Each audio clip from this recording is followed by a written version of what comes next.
Hello, welcome back. Thank you for tuning in. This is the Modulus ECS-10, and I figured it would make a good case to test something out. It's kind of I feel kind of an overlooked blaster. It is larger than, say, a Strife by a considerable amount, but it's not bad by any means.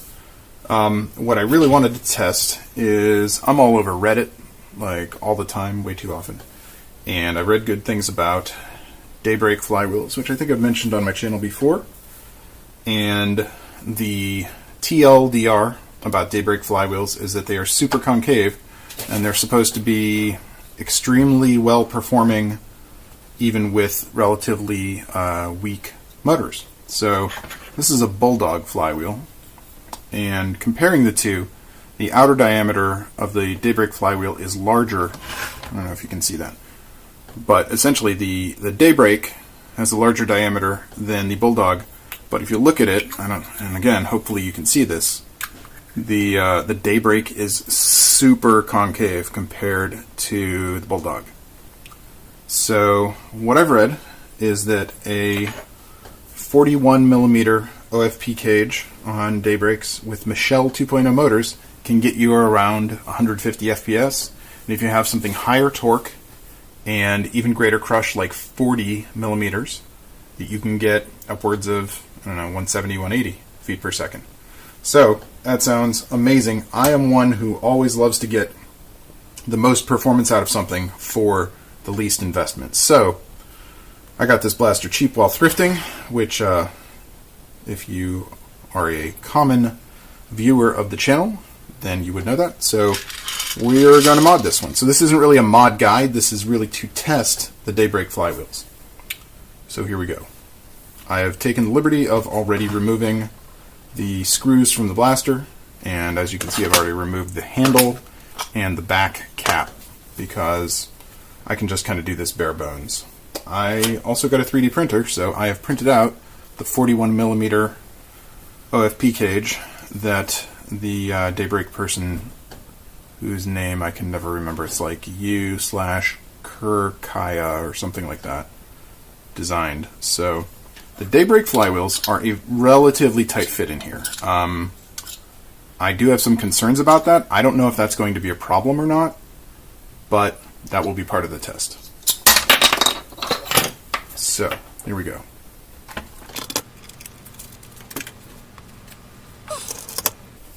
Now I figure for the purposes of this test, because the only chronograph that I have is the Nerf chrono barrel, I am going to use it with this whole length of barrel so that I can put the chrono barrel on the front. Assuming this blaster is any good and that I keep it around for a primary or something like that, I will probably cut some of the front of it off because in general I don't care about attachments such as chrono barrels. Well, the chrono barrel is probably about the only useful one, but you know.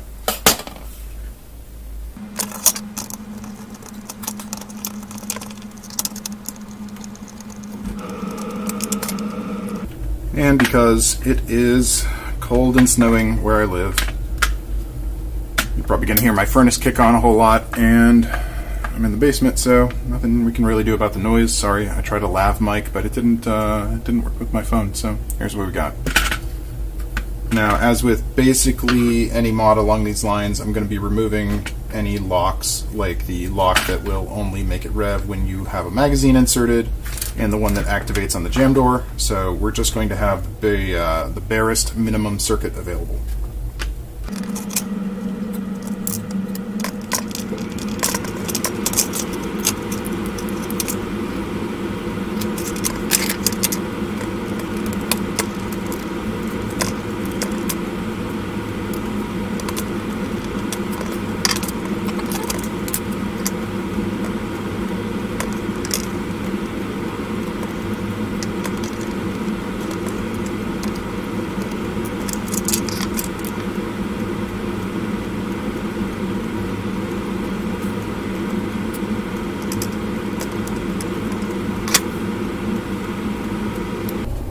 Okay, so we don't need this piece because I'm removing this switch. I think this is a mechanical and an electronic lock, right? Basically, you can't pull the trigger if the magazine is not inserted, and you can't rev if the magazine is not inserted, something like that. So these are going to go, this switch is going to go, the thermistor, and the switch. Technically I can keep the switch here because I think that the jam door switch is going to help it, help the jam door stay closed, and I hate it when the jam door flops around. So probably put that orange piece back in there, and maybe even the switch with the wires removed. But this one, that's parts bin, this lock. We need this, we need this, and then I don't remember, I modded a modulus before, and I don't remember if we put this orange piece back in, but we'll see. I'll hang on to it for now. The screws, for those, for the most part, I'm keeping in them, and then some of the screws I like to put back in the blaster shell, just I find that easier for whatever reason.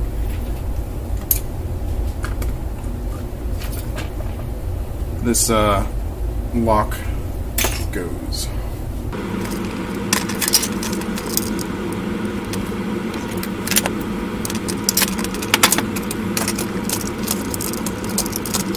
Okay, so all these electronic guts. I'm the kind of person who keeps this thing around, even though I probably am never going to use it, because you never know when that's going to be useful. Also, obviously I need the screws from this flywheel cage, so I'm going to snip the wires, keep the screws in the flywheel cage until I need them.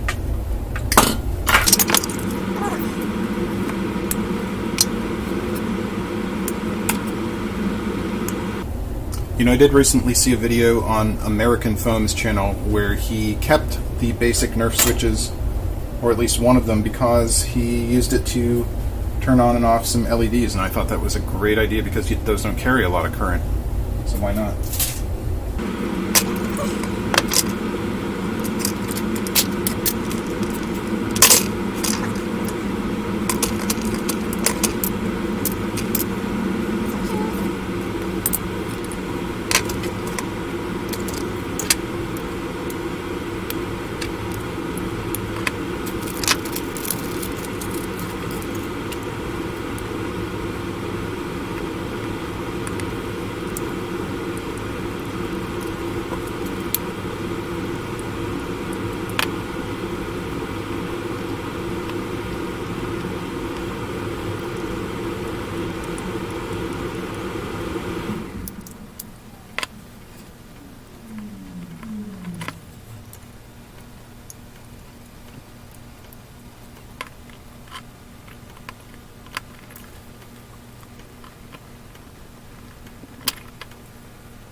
Yeah, that looks pretty good.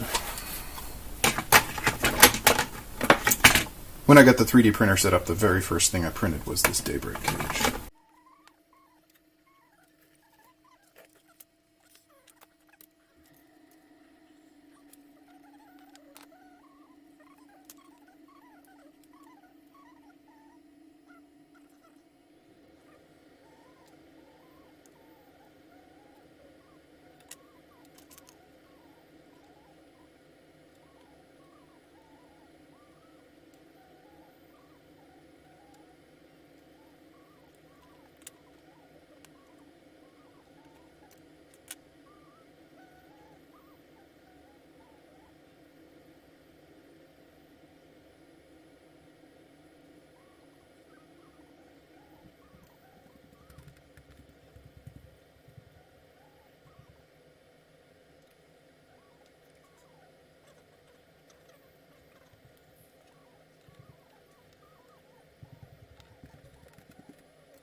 Alright friends, here comes the moment of truth. I have my Nerf Chrono Barrel. I have, where did that go? I have an NIMH battery that I'm going to use in this. Now, if you've seen some of my other videos, you might have heard me comment, I don't do LiPo at this time. I'm kind of afraid of it, but NIMH does well. First, let's get a sound for how this sounds. I apologize to headphone users. That is freaking loud. Alright, I have, first up, I have a 6-round mag full of Nerf brand and Dart Zone brand standard darts that are not waffle tip.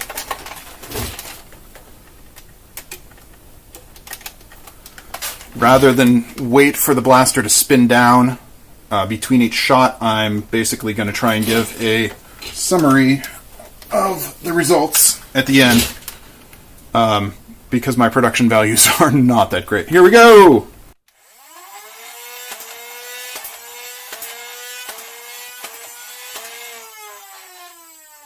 The highest one was 167, dude.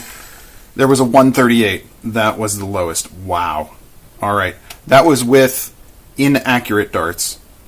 And I have here a Stampede mag that has a variety of AccuFake and waffle heads in them. So let's give that a try.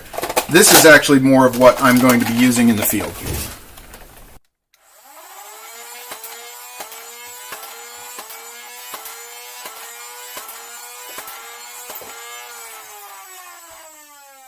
Interesting. These darts have actually been in the 120, 130 range, a few higher, not nearly as much as the lighter darts. I think I have a few. Nope, our mag's empty. Going to run about another half dozen darts through these being the AccuFake style and waffle head.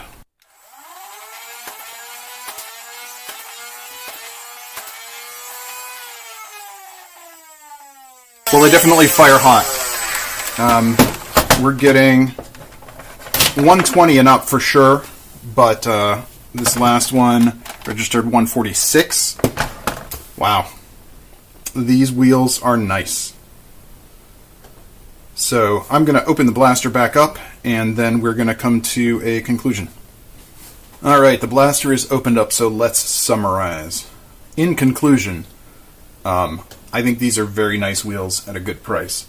The wheels are, I believe, slightly less expensive than Containment Crew Cyclones. They are probably comparable to Bulldogs or Blaster parts. The stated goal of these wheels, being so incredibly concave, is basically to get the maximum performance for not a lot of investment. The main thing to keep in mind, I'd like to stress, is these are Michel 2.0 motors. These are about the least expensive aftermarket motors that you can get. I don't know, they're like $3 maybe for each. I think I bought some at FoamCon for $250 because Foam Blast was giving a discount in person, but they're so inexpensive. You don't need an extremely powerful battery for them because, in addition to being not super high torque, they don't have a huge current draw. If there's any cons, geez, I don't know. These are really good. The one thing I will say about using these wheels in a modulus blaster itself, specifically, is I did notice that the wheels actually touch the roof of the blaster a little bit. So I took some plastic off on the inside of both sides of the shell here.